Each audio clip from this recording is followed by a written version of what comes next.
অনেকে দাঁড়িয়ে রাখাকে ভয় করে। দাঁড়িয়ে রাখলে কলেজের মধ্যে, ভার্সিটির মধ্যে, ফ্রেন্ড সার্কেলের মধ্যে আমাকে আঙ্কেল বলবে, সবাই মৌলবাদী বলবে, জঙ্গি ভেবে সন্দেহ করবে। অনেকে সুন্নতি লেবাস পরিধান করে ভয় করে। হঠাৎ করে সুন্নতি লেবাস ধরলে সবাই ভাবে মোল্লারা মাথা খেয়ে ফেলেছে, এখন মোল্লাদের দলে ভিড়েছে, ওই লোকটা তো আজকে মৌলবাদী হয়ে গেছে। পৃথিবীর গালি খাওয়ার ভয়ে ইসলামের এক একটা প্রতীককে ছেড়ে দেয়। কিন্তু যেহেতু আমার আল্লাহ জানিয়েছেন প্রত্যেক ঘরে ঘরে ইসলাম প্রবেশ করাবেন, তাহলে আমরাও সেই আল্লাহর বান্দা হিসাবে এবং নবীর উম্মত হিসাবে বিশ্বাস করি ইসলামের পতাকা শুধু সৌদি আরবেই থাকবে না, ইসলামের পতাকা শুধু কাবার ছাদেই উড়বে না, ইসলামের পতাকা শুধু বাইতুল মুকাররমের উপরেই সৌন্দর্য বর্ধন করবে না, বরং প্রত্যেক রাম মন্দিরের উপরে ইসলামের পতাকা আলো ছড়াবে। হোয়াইট হাউসের উপরে শীঘ্রই ইসলামের পতাকা দেখা যাবে, জাতিসংঘের উপরে ইসলামের পতাকা ইনশাআল্লাহ কিংবা ইনশাআল্লাহ শীঘ্রই প্রস্তাব করে। আমার নবীর কথার উপর আমাদের ন্যূনতম সন্দেহ নেই, সন্দেহ করার কোন অবকাশ নেই। আজকাল এই 2 পয়সার কাফেররা, যাদেরকে আল্লাহ কোরআনে বলেছেন এরা হলো পৃথিবীর মধ্যে সবচাইতে নিকৃষ্ট জন্তু জানোয়ার, এমনকি কুকুর এবং শুকুরের চাইতেও নিকৃষ্ট। কারণ কোন কুকুর এবং শুকুরের জন্য আল্লাহ জাহান্নাম বানাননি, কিন্তু আল্লাহ তাআলা এদেরকে বানিয়েছেন জাহান্নামের জন্য। ওয়ালাকাদ দারানা লিজাহান্নামা কাসীরাম মিনাল জিন্নি ওয়াল ইনস। শেষে গিয়ে বলেন উলাইকা কাল আনআম, আরে এরা তো জন্তু জানোয়ারের মতো, বালহুম আযাল, বরং এর চাইতেও বেশি পথহারা। সূরা বাইনায় বলেন উলাইকা হুম শাররুল বারিয়া, সৃষ্টি জগতের মধ্যে সবচাইতে নিকৃষ্ট এরা। এই নিকৃষ্ট প্রাণীরা পৃথিবীর সবচেয়ে উৎকৃষ্ট এবং শ্রেষ্ঠ মুসলমানদেরকে কথায় কথায় হুমকি দেয়, হুমকি দেয়, দেয় না? কখনো বলে বাংলাদেশে থাকতে দেব না, বের হয়ে যাও বাংলাদেশে, ওয়েলকাম টু গো প্যারা পাকিস্তান, বলে না আজকাল। কখনো আবার বলে ভিসা দিয়ে পাঠিয়ে দেবো আফগানিস্তান। যদিও চাপাবাজের দল শুধু চাপাই ছাড়ে, বাস্তবে কাম করে না। আমাদের শাইখ মুর্শিদ আল্লামা জুনায়েদ বাবুনগরীকে হুমকি দেওয়া হয়েছিল, তোমার এই ভিসা দিয়ে আফগানিস্তান পাঠিয়ে দেব। প্রায় 1.5 থেকে 2 মাস হয়ে গেল, এখনো ভিসা আর আসলো না। আপনি বিশ্বাস করেন কিয়ামতের আগে ভিসা আসবে? জাস্ট ভাইরাল হওয়ার জন্য, মানুষের মধ্যে নিজেকে পরিচিত করার জন্য একটু হুঙ্কার ছাড়া 2 নম্বরই করে নিজেকে একটু টপে উঠানোর চেষ্টা করে। তো বলছিলাম ওরা কথায় কথায় আমাদেরকে বের করে দেওয়ার হুমকি দেয়, যদিও আমরা এখনো পর্যন্ত চুপ আছি। অন্যথায় ওরা আমাদেরকে কিসের থেকে বের করবে? এই বাংলার জমিনের মালিক কি ওরা? একটা গাছ সৃষ্টি করেছে ওরা? কোন একটা মানুষের ভেতরে প্রাণ সঞ্চার করেছে ওরা? তো কিসের থেকে বের করে দিতে চায়? এমন কিছু থেকে বের করে দিতে চায় যেটার উপর ওদের মালিকানা নেই। পৃথিবীর প্রতিটা ইঞ্চি ইঞ্চি মাটির মালিককে, বাংলাদেশের মালিককে, ভারতের মালিককে, সৌদি আরবের মালিককে, আমেরিকার মালিককে। যদি পৃথিবীর প্রতিটা ইঞ্চি ইঞ্চি মাটির মালিক আল্লাহ হন আর আমরা তার প্রকৃত বান্দা হই, শুধু বান্দা না, কোরআনের ভাষায় আমরা তার খলিফা এবং প্রতিনিধি হই, তাহলে গোটা পৃথিবীটাই তো আমাদের, চীন আমাদের, আরব আমাদের, হিন্দুস্তান আমাদের, বাংলাও আমাদের, প্রতিটা ইঞ্চি ইঞ্চি মাটি আমাদের। চীন আরব हमारा, हिंदुस्तान हमारा, मुस्लिम हम वतन है, सारा जहां हमारा, तौहीद की अमानत सीनों में है हमारे, आसान ही मिटाना नाम और निशा हमारा। পৃথিবীর প্রতিটা ইঞ্চি ইঞ্চি মাটির মালিক যদি আল্লাহ হন, সেই আল্লাহ যদি আমাদেরকে তার প্রতিনিধি ঘোষণা করেন, এখন এই পৃথিবী থেকে আমাদেরকে বের করে দেওয়ার অধিকার আছে কার? আমরা ওদেরকে বলতে পারি আল্লাহর যদি পছন্দ না হয়, আল্লাহর বার্তাবাহকদের উপর যদি তোদের মন ভালো না লাগে, আল্লাহর জমিন থেকে আগে বের হয়, এরপর মাস্তানি কর। আল্লাহর জমিনের মধ্যে থেকে আল্লাহর খেয়ে, আল্লাহর পরে, আল্লাহর দেওয়া মুখ দিয়ে, আল্লাহর দেওয়া যুদ্ধ ব্যবহার করে সে আল্লাহর বিরুদ্ধে এবং তার বার্তাবাহকদের দিকে যদি খারাপ মন্তব্য ছুড়ে দিস, জেনে রাখ আল্লাহর বাহিনী আসবে, আজ হোক আর কাল হোক আসবে, তোদের ছেড়ে দেবে।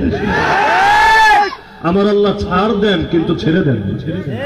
আল্লাহ ফিরাউনকে ছাড় দিয়েছেন, হামানকে ছাড় দিয়েছেন, নমরুদকে ছাড় দিয়েছেন, আজারকে ছাড় দিয়েছেন, আবু জাহেলকে ছাড় দিয়েছেন, আবু লাহাব, উতবা, শাইবা, উমাইয়া, উকবা সবাইকে ছাড় দিয়েছেন, কিন্তু ছেড়ে কাউকে দেন।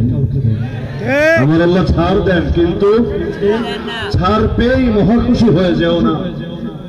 আল্লাহ কাউকে দেন ভালোবেসে, কাউকে দেন ঢিল হিসাবে, দুটোকেই দেন।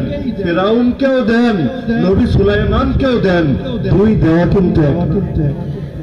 আল্লাহ যারা ঢিল হিসাবে দেন, সে যদি মনে মনে নিজেকে আল্লাহর সমান ভাবতে শুরু করে, আল্লাহ তাকে এমন ভাবে পাকড়াও করেন, এক পর্যায়ে মহা আফসোস করে, কিন্তু সেই আফসোস আর তার কোনো কাজে আসে না। আমার আল্লাহর বাহিনী কত শক্তিশালী শুনবেন? হ্যাঁ, আমার আল্লাহর বহুত বাহিনীর মধ্যে একটা বাহিনীর নাম হলো নোভেল করোনা ভাইরাস বা কোভিড-19। আল্লাহ কোরআনে বলেছেন, ওয়ালিল্লাহি জুনুদুস সামাওয়াতি ওয়াল আরদ, আসমান এবং জমিনের সকল বাহিনী আল্লাহ। আমার আল্লাহর বাহিনীগুলোর এত পাওয়ার, একটা ল্যাংড়া মশাও নমরুদের মতো এত বড় খোদা, স্বঘোষিত খোদা, যে কিনা আল্লাহরে মারতে চায়, এক ল্যাংড়া মশাই তারা সামাল করে দেয়। আমার আল্লাহর বাহিনীর পাওয়ার আল্লাহ যখন সামনে প্রকাশ করে দেন, বাহ্যিক কোন মাধ্যম লাগে না। বদরের ময়দানে কুফরের মেরুদণ্ড ভেঙেছিল, বাহ্যিক কোন মাধ্যম ছিল না।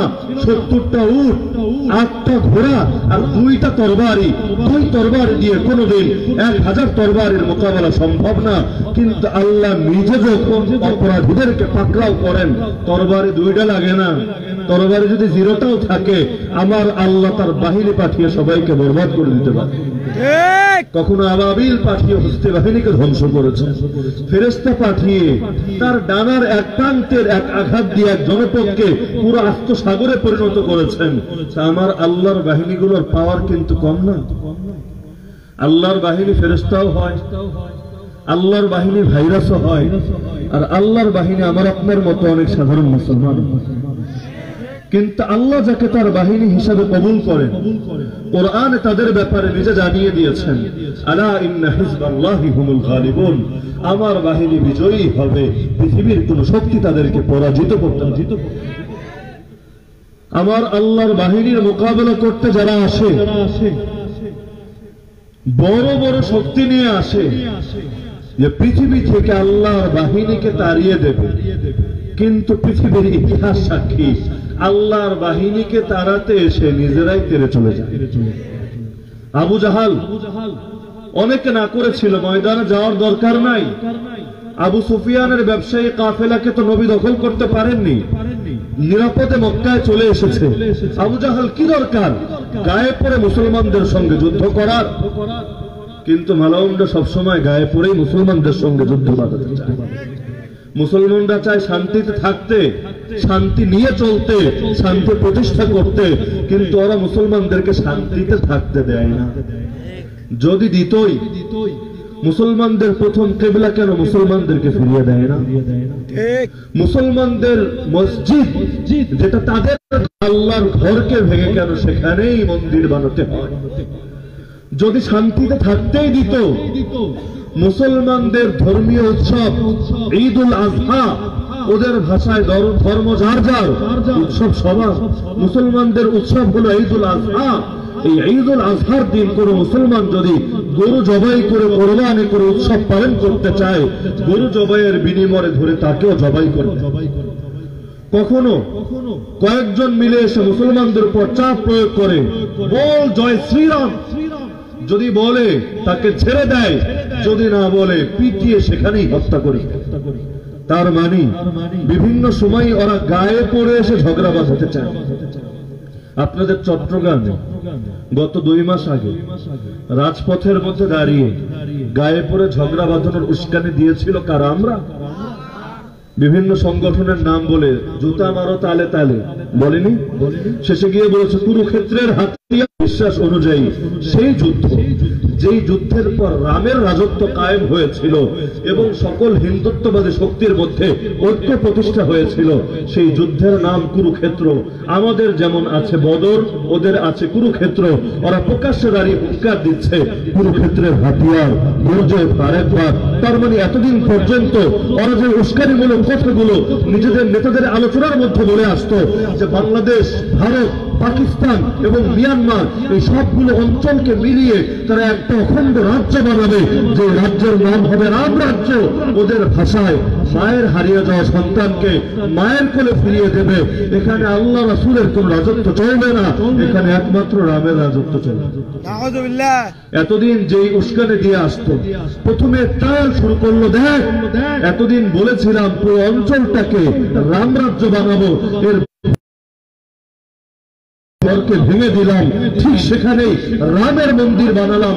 এই রামের মন্দির হলো রাম রাজ্যের ভূমিকা।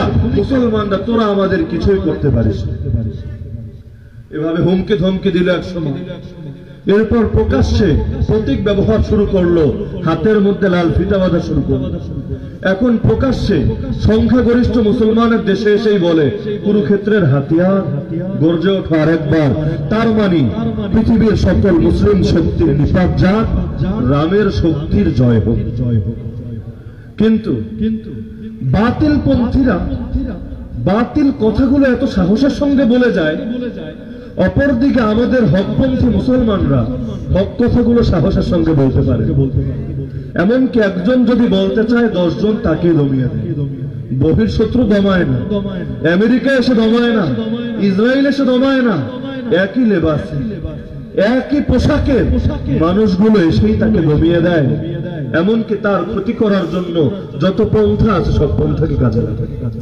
মুসলমান যদি বাস্তবেই নিজেদের ইসলামের উপর বিশ্বাস রাখত, যখন তারা এসে বলতো কুরুক্ষেত্রের হাতিয়ার গর্জে ওঠা আরেকবার, তাদের মুখের সামনে দাঁড়িয়ে বলতো, আরে কিসের কুরুক্ষেত্র, বদরের হাতিয়ার গর্জে ওঠা আরেকবার।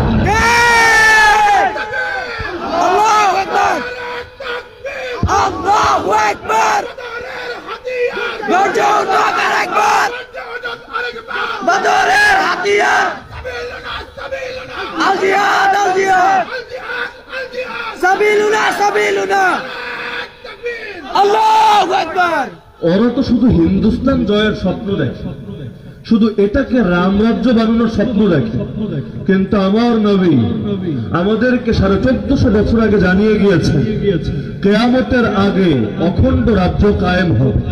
তবে সেটা শুধু হিন্দুস্তান নিয়ে নয়, বরং সারা পৃথিবীটা, প্রাচ্য থেকে পাশ্চাত্য, মাশরিক থেকে মাগরিব, গোটা পৃথিবীটাই অখণ্ড রাজ্য হবে। তবে এটা কোন রাম রাজ্য হবে না, কৃষ্ণ রাজ্য হবে না, হনুমান রাজ্য হবে না, দাজ্জালি রাজ্য হবে না, বরং গোটা পৃথিবী এক আল্লাহর রাজ্য হবে।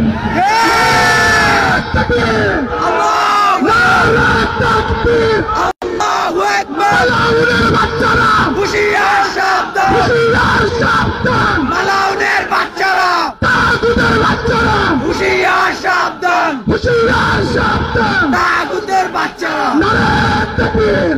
আল্লাহু আকবার। তো বলছিলাম আমার আল্লাহর বাহিনী কত শক্তিশালী, এর কিছু প্রমাণ দেখা দরকার আছে কিনা? আছে।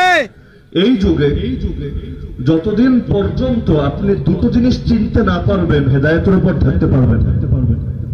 এক নম্বরে শত্রু কে আর মিত্র কে, এটা চিনতে হবে। আজকাল ব্যাপকভাবে মিত্রকে মনে করা হয় শত্রু, শত্রুকে মনে করা হয় মিত্র। যারা সারা পৃথিবীতে মুসলমানদেরকে মারে তাদেরকে মনে করা হয় বন্ধু, আর যারা নিজেদের সোনালী ফিউচারকে উম্মতের জন্য কোরবান করে দেয় তাদেরকে মনে করা হয় শত্রু। আলেম ওলামাকে শত্রু মনে করা হয় না?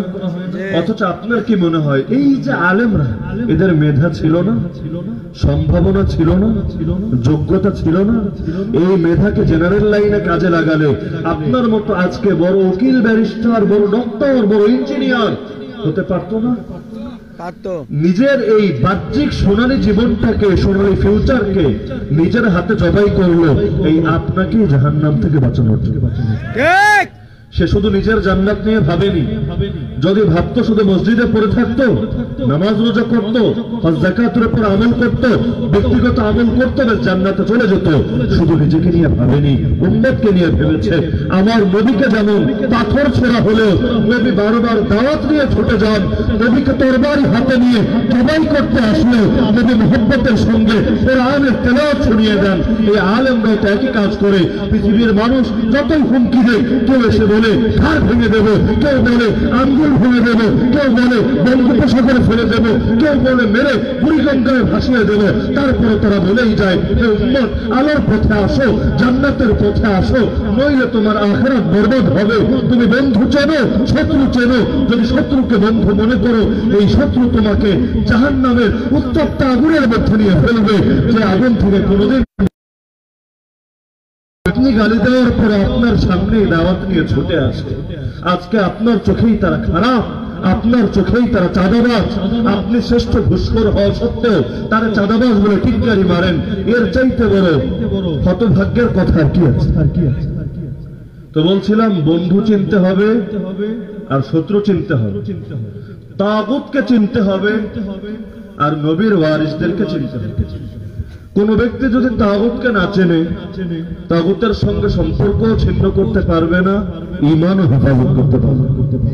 দাজ্জাল আসবে, অধিকাংশ মানুষ দাজ্জালের ফাঁদে পা দেবে। সেই অধিকাংশের মধ্যে আমার আপনার মতো অনেক মুসলমানও আছে। বিশেষ করে নারীরা ব্যাপকভাবে দাজ্জালের ফাঁদে পা দেবে।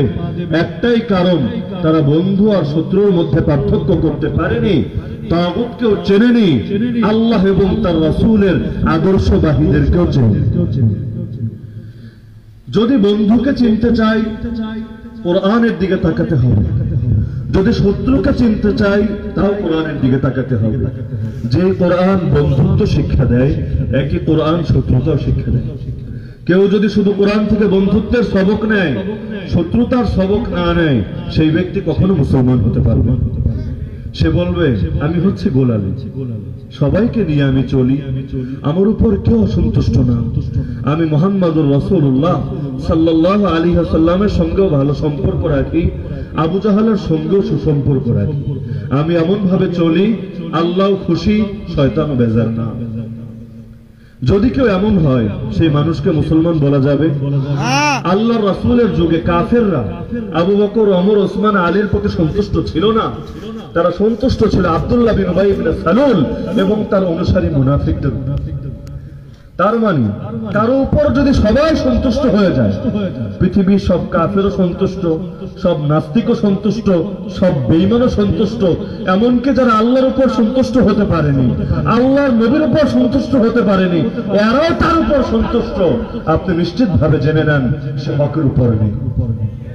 যদি হকের উপর থাকতো, এই পৃথিবীর জালেমরা তো নবীকেই ভালোবাসতে পারেনি, তাকে কিভাবে ভালোবেসে বুকে জড়িয়ে নিল এবং সেই ক্রুসেডের স্থানগুলোতে তাকে এখন সম্মানের সঙ্গে দাওয়াত দিল। তো বলছিলাম, বর্তমান পৃথিবী, যেই পৃথিবীতে আমরা আছি, এই পৃথিবীর মধ্যে শ্রেষ্ঠ পরাশক্তির নাম আমেরিকা নাকি? পৃথিবীর মধ্যে সবচেয়ে বড় জঙ্গির নাম কি? কি সন্দেহ আছে নাকি? পৃথিবীর সবচেয়ে বড় জঙ্গির নাম হলো আমেরিকা।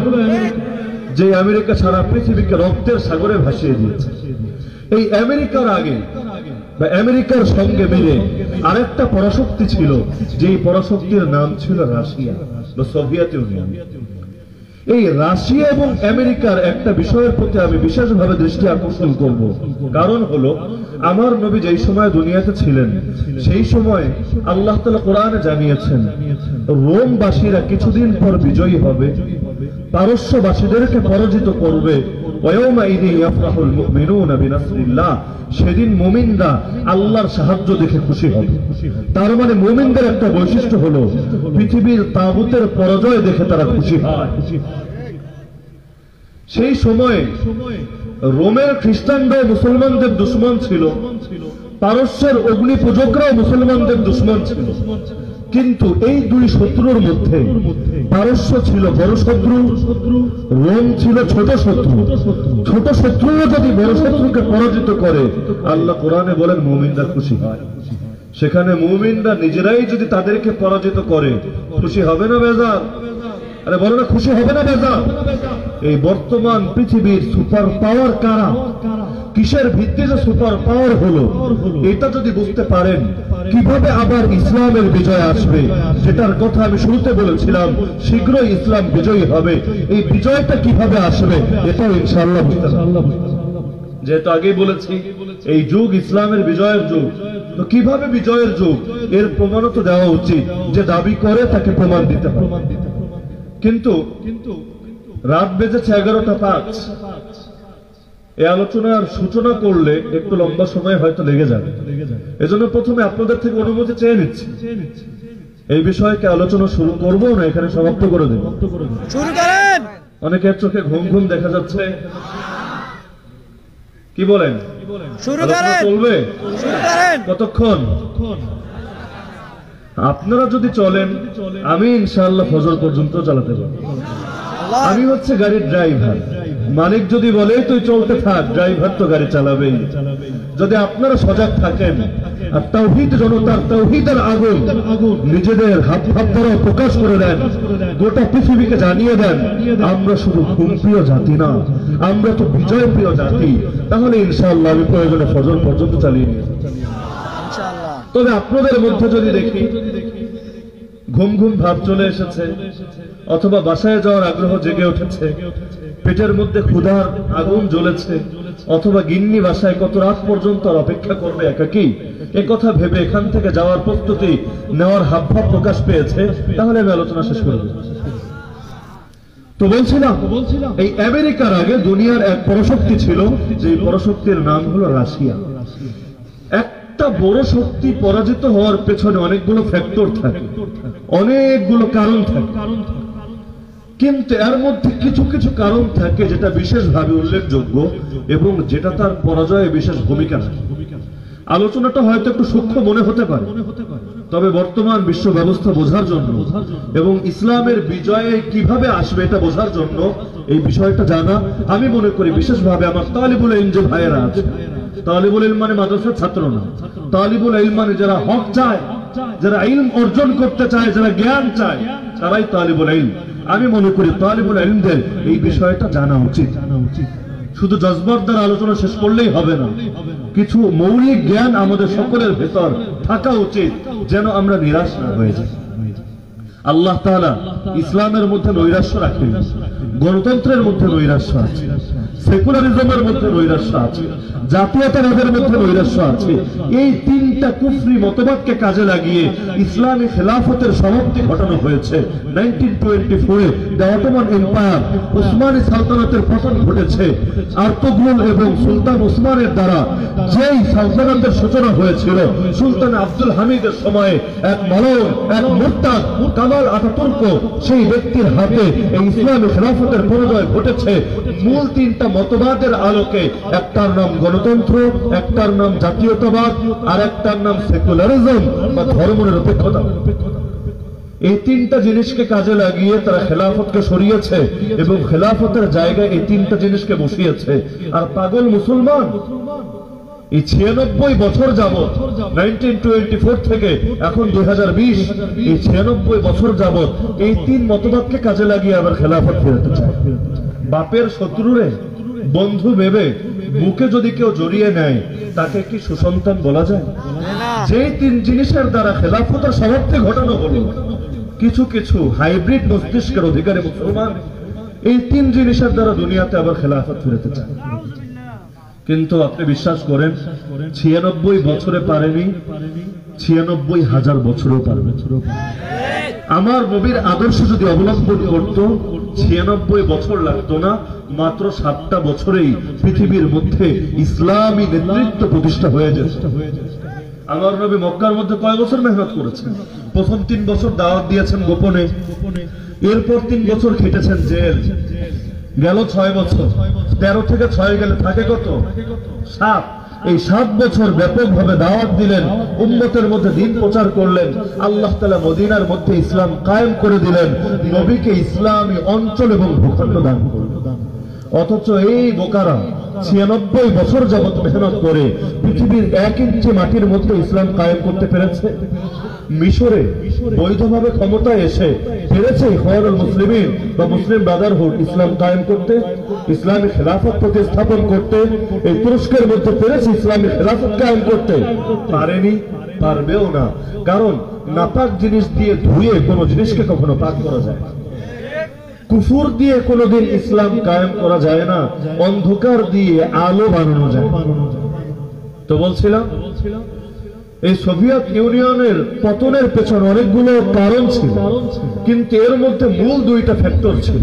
একটা হলো 1986 অর্থাৎ 1986-তে তাদের দেশের মধ্যে পারমাণবিক বিদ্যুৎ স্থাপন কেন্দ্রের মধ্যে এক মহাবিপর্যয়, এক ধ্বংসযজ্ঞ হয়েছে এবং এই ধ্বংসযজ্ঞ সামাল দিতে তাদেরকে বিপুল পরিমাণ অর্থ ব্যয় করতে হয়েছে। আজ থেকেই তাদের অর্থনৈতিক অবস্থা ভঙ্গুর হয়ে গিয়েছে, পঙ্গু হয়ে গিয়েছে। এখন এক ধাক্কা খেলো এই ধ্বংসযজ্ঞ সারাতে এটার পেছনে অর্থ ব্যয়। এর 3 বছর পর অর্থাৎ 1989-তে আফগানিস্তানের, অন্য ভাষায় খোরাসানের সাধারণ কিছু পাহাড়ি মোল্লা, নিম্নমানের কিছু অস্ত্রে সজ্জিত মোল্লা, এদের হাতে নাকানি চুবানি খেয়ে নিজেদের সতর্কটাও একেবারে এখানে খুলে দিয়ে কোন রকম জান প্রাণ নিয়ে সেখান থেকে পালান। এই যুদ্ধ সামাল দিতে এবং পরাজয়ের ধাক্কাকে সামাল দিতে তাদেরকে আরো অনেক অর্থ ব্যয় করতে হলো। এক ধাক্কা গেল সেই পারমাণবিক বিদ্যুৎ কেন্দ্রে 1986-তে, আর এক ধাক্কা গেল 1989-তে এই যুদ্ধে করতে গিয়ে, তাও সাধারণ পাহাড়ি মোল্লাদেরকে, যেগুলোরে ভেবেছিল এক দিক দিলেই শেষ। এমনকি রাশিয়ান বাহিনী এতটা শক্তিশালী বাহিনী ছিল, যতটা শক্তিশালী বাহিনী পৃথিবীর ইতিহাসে খুব কমে ছিল। এমনকি ওদের তো এমন স্পেশাল কিছু কমান্ডো বাহিনীও ছিল যাদের গুলি মারলেও মরত না, পৃথিবীর কোনো কিছু দিয়ে ওদেরকে মারা যেত। এমন অপরাজেয় এক বাহিনী, তারা সারা পৃথিবীকে জানাতো তারা হলো অপরাজেয়। পৃথিবীর কোনো শক্তি নেই যেই শক্তি তাদেরকে পরাজিত করতে পারে। এই কারণে নিজেদের দেশের মধ্যে যত জুলুম পেরেছে করেছে। মসজিদগুলোকে বানিয়েছে ঘোড়ার আস্তাবল, নামাজ নিষিদ্ধ, আযান নিষিদ্ধ, সেজদা নিষিদ্ধ। যদি কেউ সেজদায় যেত তারা দেখে ফেলতো সেই যে সেজদায় গিয়েছে সেখান থেকে আর কোনোদিন উঠতে পারত না। কোরআন ব্যাপকভাবে পুড়িয়ে ফেলেছিল, মাদ্রাসাগুলো বন্ধ করে দিয়েছিল, যারা আলেম ছিল ব্যাপকভাবে হত্যা করেছিল। কিছু কিছু আলেম নিজেদের ঘরের মধ্যে আলাদা সুড়ঙ্গ করে আন্ডারগ্রাউন্ডের ভেতর 2-4টা বাচ্চাকে কোরআন শিক্ষা দিত, ইসলাম শিক্ষা দিত, কোন রকম ইসলামটাকে টিকিয়ে রেখেছে। এই বোখারার সমরকন্দের ইতিহাস বলতে চাইলে সারা রাত চলে যাবে, তারপরে সেই রক্ত ভেজা ইতিহাস শেষ হবে। কিন্তু 1 শতাব্দী কালও যায়নি যেই সোশ্যালিজম সারা পৃথিবীকে জানিয়েছিল তারা হলো এক অপরাজেয় শক্তি। সেই অপরাজেয় শক্তি আল্লাহর ক্ষুদ্র বাহিনী এই সেকেলে, এই মৌলবাদী, এই সাধারণ পাহাড়ি মোল্লাদের কাছে নাকালে চোবানি খেয়ে পরাজিত। এরপর 1989 থেকে কয়েকটা বছর পর্যন্ত তাদের হালকা প্রতাপ কিছুটা বাকি ছিল। এরপর তো সেই রাশিয়া ভেঙে টুকরা টুকরা হয়ে গেল, সোভিয়েত ইউনিয়নের পরাজয় ঘটলো, অর্থনৈতিক কোমরও ভাঙলো, রাজনৈতিক কোমরও ভাঙলো, সামরিক কোমরও ভাঙলো, সব বরবাদ হয়ে। তো কারণ তো অনেক ছিল এই পরাশক্তির পরাজয়ের পেছনে। এর মধ্যে মৌলিক 2টো কারণ বইপত্রে লেখা হয়েছে। একটা হলো 1986-র সেই পারমাণবিক বিদ্যুৎ স্থাপন কেন্দ্রের ধ্বংসযজ্ঞ, আর এক হলো 1989-এ এই শেখ ভল্লুক বা লাল ফৌজদের খোরাসানের বাহিনীর হাতে নির্মম শোচনীয় পরাজয়। এরপর তারা পৃথিবী থেকে যাওয়ার পর পৃথিবীর মধ্যে একক আধিপত্যবাদী সাম্রাজ্যবাদী এক পরাশক্তির আবির্ভাব ঘটল, যার নাম হলো ইউনাইটেড স্টেট অফ আমেরিকা, যুক্তরাষ্ট্র। সারা পৃথিবীর অঘোষিত খোদা হয়ে থাকলো। ফেরাউন যেমন নিজেকে রব্বে আলা দাবি করছিল, সেও নিজেকে এক ধরনের রবের আসনে বসিয়েছে। তার মতবাদগুলো সারা দুনিয়া ছড়িয়ে দিল। অর্থনৈতিক ব্যবস্থা হিসেবে পুঁজিবাদ ছড়িয়ে দিল, রাজনৈতিক ব্যবস্থা হিসেবে গণতন্ত্র ছড়িয়ে দিল। এমনকি অবস্থা এমন, আমেরিকায় থাকেন বা না থাকেন ওর আদর্শ নিয়েই চলতে হয়।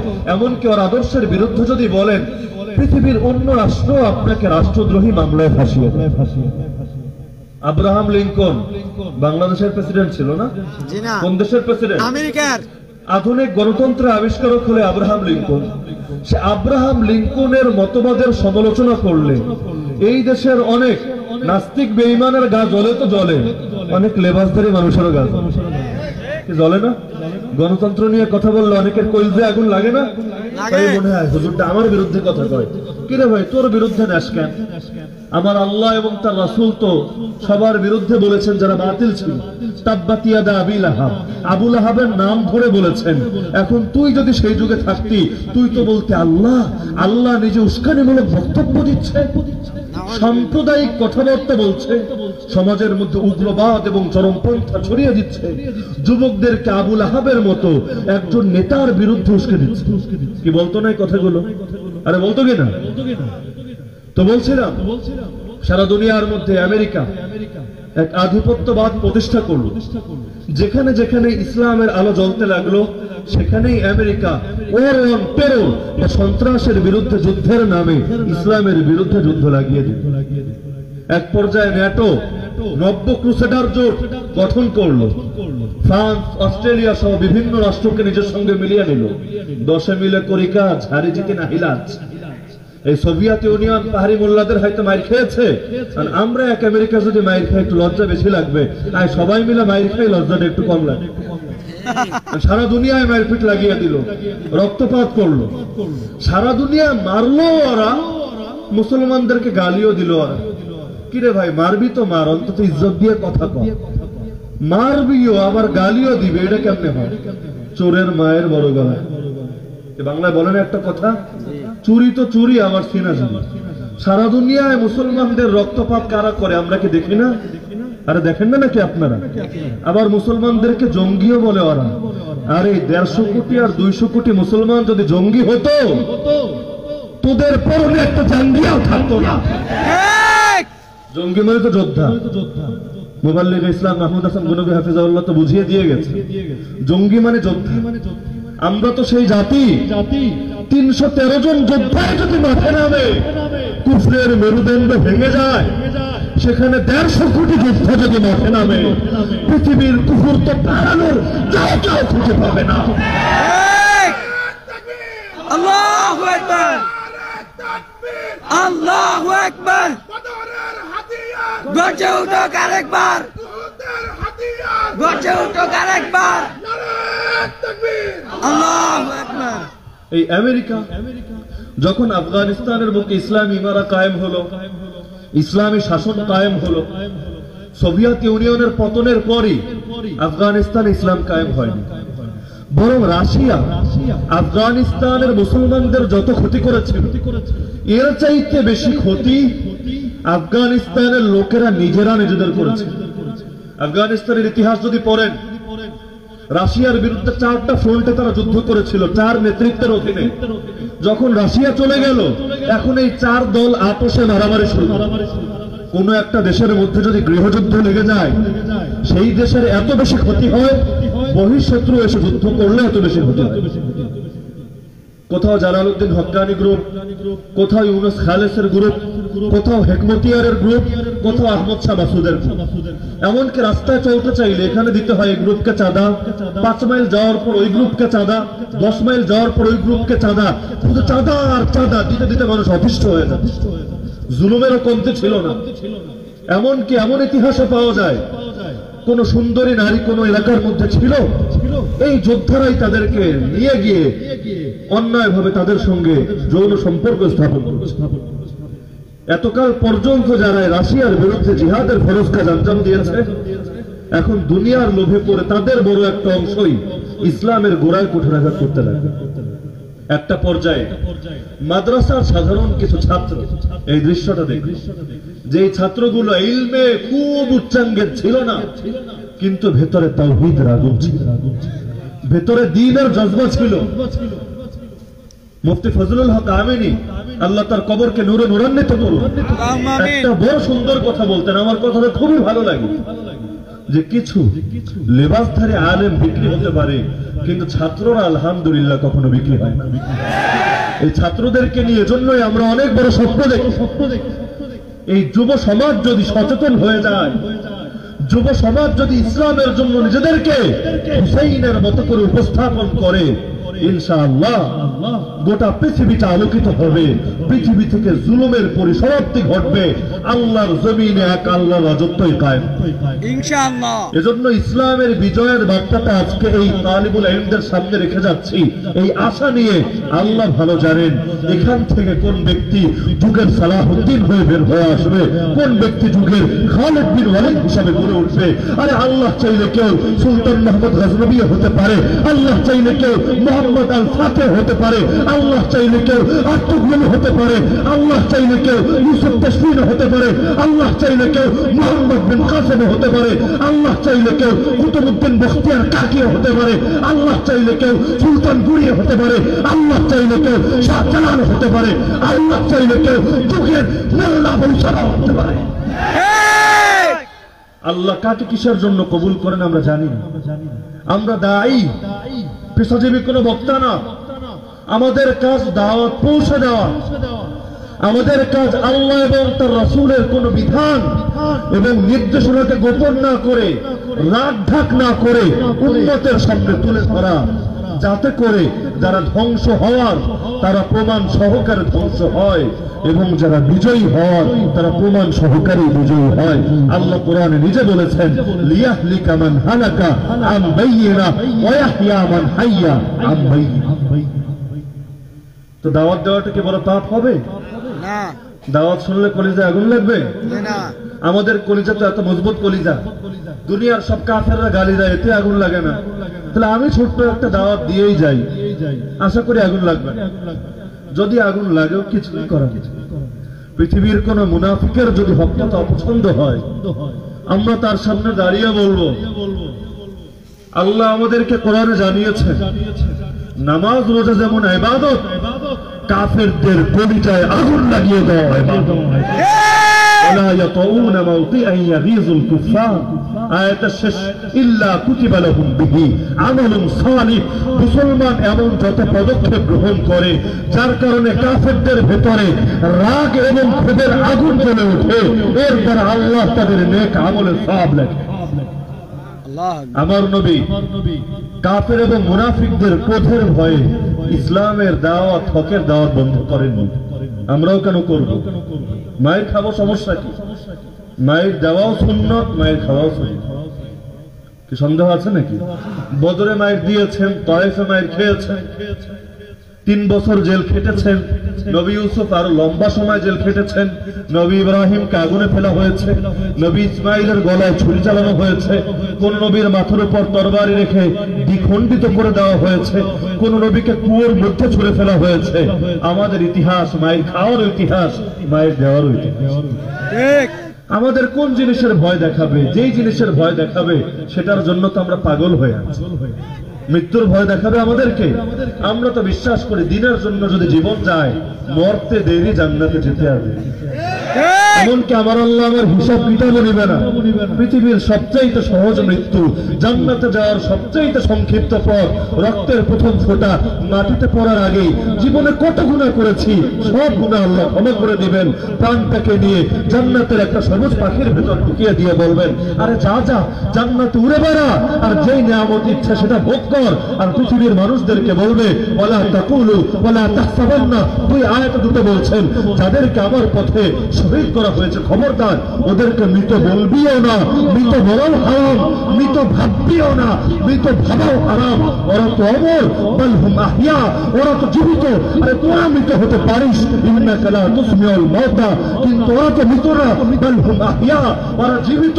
শুধু জীবিতই না, ইনদা রাব্বিহিম ইউরযাকুন, রবের কাছে নিয়মিত রিজিক দেওয়া হয়। ফারহিনা বিমা আতাহুমুল্লাহু মিন ফাদলি, আল্লাহ যে রিজিক দেন এটা নিয়ে তারা মহা খুশি। শুধু খুশি না, ওয়াস্তাবশিরুনা বিল্লাযিনা লাম ইয়ালহাকু বিহিম মিন খালফিহিম, দুনিয়ার যে সকল কপাল পোড়া এখন তাদের সঙ্গে মিলিত হয়নি, এখনো জান্নাতের সবুজ পাখি হয়নি, ওদেরকে সুসংবাদ শোনায়, ও আমার ভাইয়েরা দেরি করছো কেন?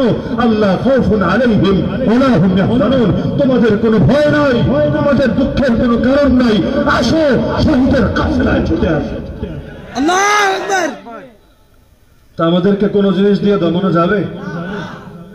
আমার নবী স্পষ্ট বলেছিলেন, ওয়াল্লাহ লাউ ওয়াদাউ শামসা ফি ইয়ামিনি ওয়াল কমরা ফি ইয়াসারি আলা আন আতরুকা হাযাল আমরা মা তারাকতুহু হাত্তা ইযহিরাহু আল্লাহ আও আহলিকা দুনা।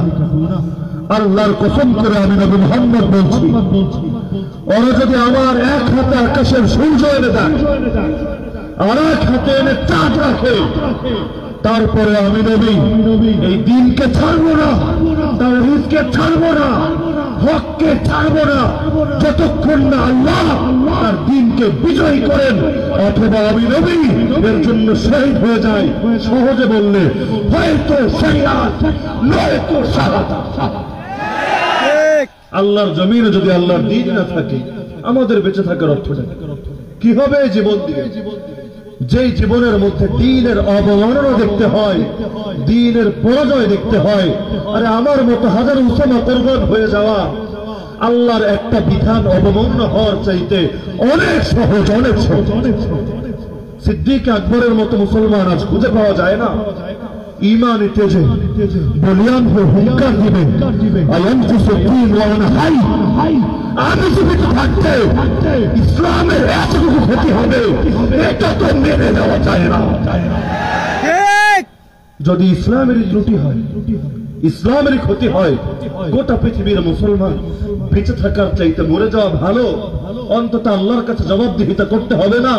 আর তোর কাছে তোর এই 2 পয়সার জীবনটাকে ইসলামের চাইতে বেশি গুরুত্বপূর্ণ মনে হলো, যেখানে নবী বদরের ময়দান থেকে এক পা পিছিয়ে আসেন, অথচ সেখানে বাঁচার কোনো দূরতম আশাও নাই।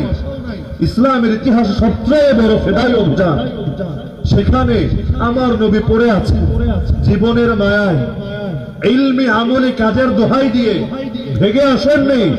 এমনকি যে যত বড় আলেম সে ছিল তত বড় মুজাহিদ। আব্দুল্লাহ বিন মাসউদ তৎকালীন যুগের গ্র্যান্ড মুফতি, বড় ফকিহ, ফিকহের শীর্ষস্থানীয় ব্যক্তিত্ব। আব্দুল্লাহ বিন মাসউদ 4 দেয়ালের মধ্যে শুধু ফতোয়াই দিতেন না, বদরের ময়দানে গিয়ে যেই মানুষটা আবু জাহালের গোড়াকে দেহ থেকে বিখণ্ডিত করেছিল, সেই মানুষটার নামও আব্দুল্লাহ বিন মাসউদ ছিল। দারুল উলুম দেওবন্দের প্রতিষ্ঠাতা, কাসিমুল উলুম ওয়াল খায়রাত, হুজ্জাতুল ইসলাম কাসিম আন-নানুতবি রাহমাতুল্লাহি আলাইহি শুধু খানকাহের পীর ছিলেন না, ময়দানের পীর ছিলেন। শুধু দারুল উলুম দেওবন্দের শাইখুল হাদিস ছিলেন না, বড় ব্রিটিশ ও ইস্ট ইন্ডিয়া কোম্পানির বিরুদ্ধে পরিচালিত জিহাদের আমিরুল মুজাহিদিন ছিলেন। কোন গণতান্ত্রিক নেতা ছিলেন, কোন ফেক আমিরুল মুজাহিদিন ছিলেন। আমিরুল মুজাহিদের নফসের ভাষণ ছিলেন না, বরং বাস্তবে ময়দানে জিহাদ করে আল্লাহর জমিন, আল্লাহর দ্বীনের কালিমাকে সমুন্নত করেছিলেন। এমনকি যখন ব্রিটিশ সরকার তার বিরুদ্ধে ফাঁসির রায় বাস্তবায়ন, যেখানে পাও সেখানে ধরে আনো এই মোল্লাকে, এনে ফাঁসির কাছে চড়াও, পুলিশ চলে আসলো দেওবন্দের মধ্যে তাকে গ্রেফতার করার জন্য। তিনি মসজিদের আঙ্গিনা ঝাড়ু দিচ্ছিলেন। অহংকারী ছিলেন না বিনয়ী ছিলেন? মসজিদের খাদেম ছিলেন, ঝাড়ু দিচ্ছিলেন। পুলিশ এসে জিজ্ঞেস করলো, এই বেটা কাসেম নানুতবি কে, কোথায় পাওয়া যাবে তাকে? ভেবেছে কাসেম নানুতবি আমিরুল মুজাহিদিন, আলাদা ভাবসাব নিয়ে থাকবে, সামনে পেছনে অনেক মুরিদ থাকবে, পোশাক আশাক দেখলেই মনে হবে না এটা একটা মাল। ওই যে কোন পীর কয়দিন আগে মারা গেল না, 2-4 দিন আগে, দেখলেই বোঝা যায় না এটা একটা মাল। তো ভেবেছে কাসেম নানুতবি, এটাও তো দেখতে শুনতে এরকম একটা হবে, পটকা মাছ। এখন এসে জিজ্ঞেস করছে কাসেম নানুতবি কে? তিনি ভাবলেন মিথ্যা বললেও গুনাহ, আবার ধরা দেওয়াটাও উচিত হবে না, সতর্কতার দাবি হবে না। তাহলে কি করা যায়? তিনি এক পা পেছনে আসলেন। মুসলমান সরল সোজা হয় কিন্তু হাবাগোবা হয় না। আবু বকর সিদ্দিক রাদিয়াল্লাহু আনহু সরল সোজা ছিলেন কিন্তু বলদ ছিলেন না। আমাদের সামনে একটা কলা ধরিয়েই আমাদেরকে কুফরের পেছনে লাগিয়ে দিবে আর ইসলামের গোড়ায় কুঠারাঘাত করবে, মোল্লারা এত সেকেলে না রে পাগলা। মোল্লাদের দেখতে সরল সোজা মনে হতে পারে, কিন্তু মোল্লারা যখন জ্বলে ওঠে, রাশিয়ার আমেরিকাও লেজ গুটিয়ে পালায়। আরে কোন মোল্লাকে মেয়েদে খেতে এসেছিস? কোন মোল্লার বিরুদ্ধে হুঙ্কার দিচ্ছিস? আরে জানিস এক এক মোল্লার ভেতরে ঈমানের তাওহীদের এমন আগুন জ্বলে, ওই আগুন যদি একবার বাইরে বের হয় আগ্নেয়গিরি তপ্ত লাভার মতো গোটা পৃথিবীকে জ্বালিয়ে দেয়। আল্লাহু আকবার, আল্লাহু আকবার, আলিয়ার আলিয়ার, সাবিলুনা সাবিলুনা, আল্লাহু আকবার। কাসেম আর নানু তবে এক পা পিছনে এসে বললেন, এই তো একটু আগে এখানেই ছিল। কৌশলী জবাব হয়ে গেল, মিথ্যাও হলো না, জানা বেঁচে গেল। পুলিশ ভাবলো একটু আগে এখানে ছিল, এখন মনে হয় ভেতরে কোথাও গেছে। ওরা গেল কাসেম নানু তবিকে খুঁজতে। তিনি আস্তে করে ঝাড়ুটা রেখে আত্মগোপন করতে। মাত্র 3 দিন গেল। চতুর্থ দিন নামাজের সময় কাতারের মধ্যে কাসেম নানু তবি বসে। সবাই তো পেরেশান। এক শাগরেদ এসে বলছে, উস্তাদ আপনার বিরুদ্ধে ফাঁসির পরোয়ানা জারি হয়েছে, আপনি কি ভুলে গেছেন? মাত্র 3টা দিন গেল, ওরা তো আপনাকে ভুলে যায়নি, আবারও আপনার খোঁজে চলে আসবে। এখন এভাবে প্রকাশ্যে থাকা সতর্কতার দাবি হবে না, আপনি আবারও আত্মগোপন করুন। কাসেম নানু তবি রহমতুল্লাহি আলাইহি আমাদের আকাবির, আমরা আকাবিরের নাম বেচে খাওয়া চেতনা ব্যবসায়ী হতে চাই না।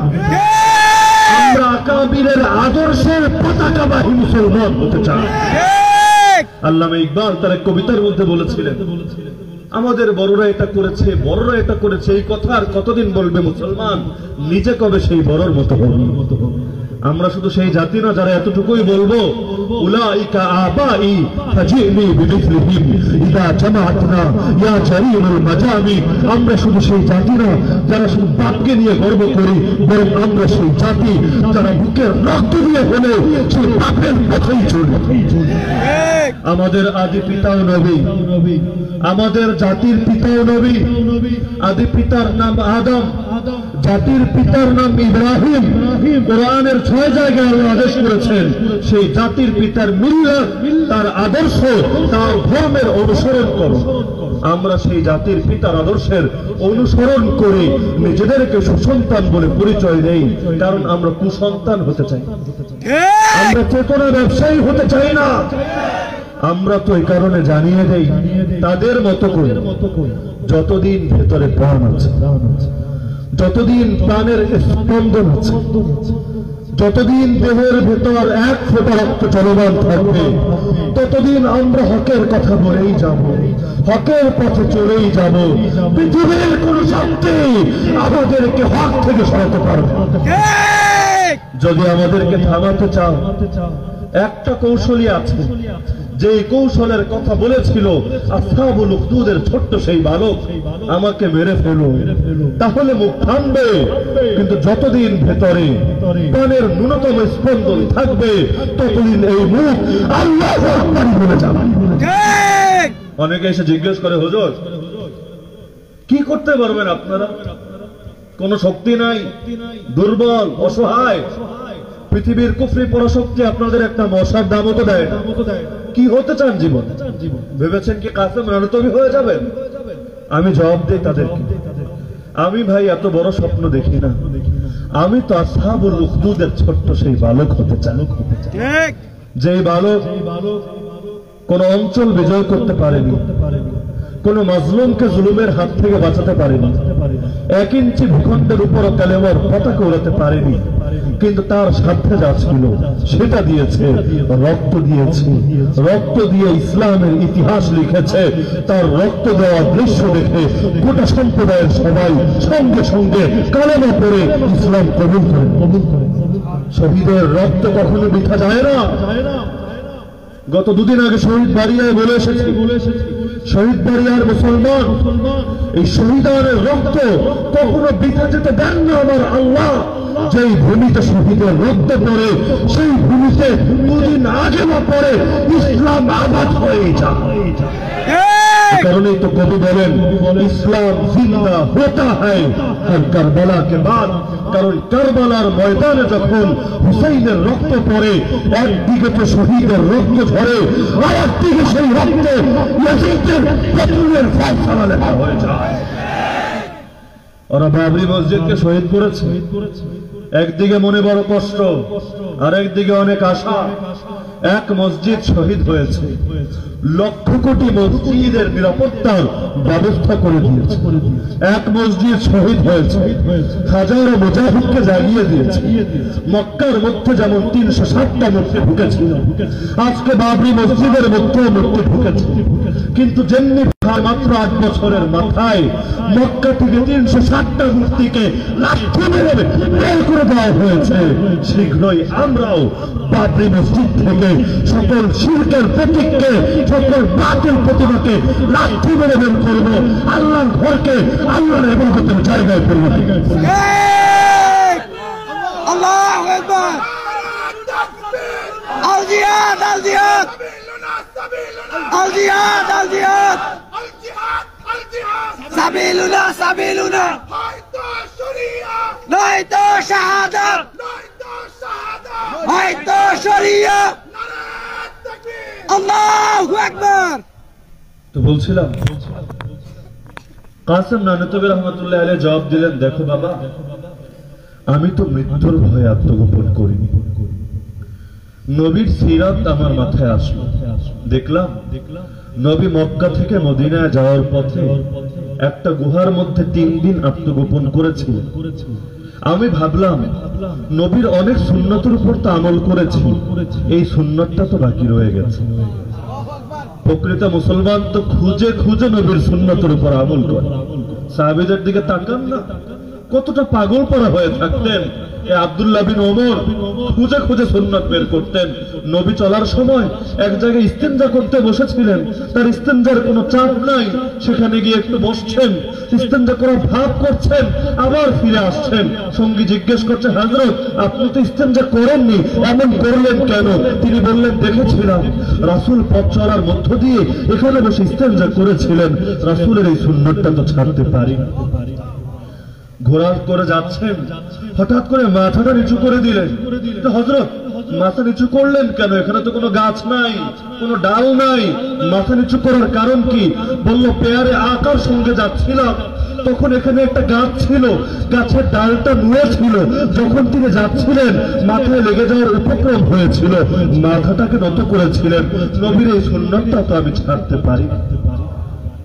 এক সাহাবী বসেছেন, খ্রিস্টানদের রাজপ্রাসাদে দস্তরখানে খাবার খাবে, খাওয়ার সময় একটা লোকমা নিচে পড়ে, তিনি লোকমাটা উঠিয়ে নিচ্ছেন, আবার এটাকে খাবেন বলে পাশ থেকে সঙ্গীরা বলছে, আরে এটা দুনিয়ার সাধারণ কোন রাজা বাদশার প্রাসাদ না, দুনিয়ার শ্রেষ্ঠ সুপার পাওয়ারের রাজমহল। এখানে এভাবে পড়ে যাওয়া খাবারকে উঠিয়ে খাওয়াকে অভদ্রতা হিসাবে দেখা হয়। আপনি এই কাজ করে তো মুসলমানদের মাথাকে নত করছেন, আমাদেরকে অভদ্র বানিয়ে দিচ্ছেন। তিনি তখন জবাব দিয়েছিলেন,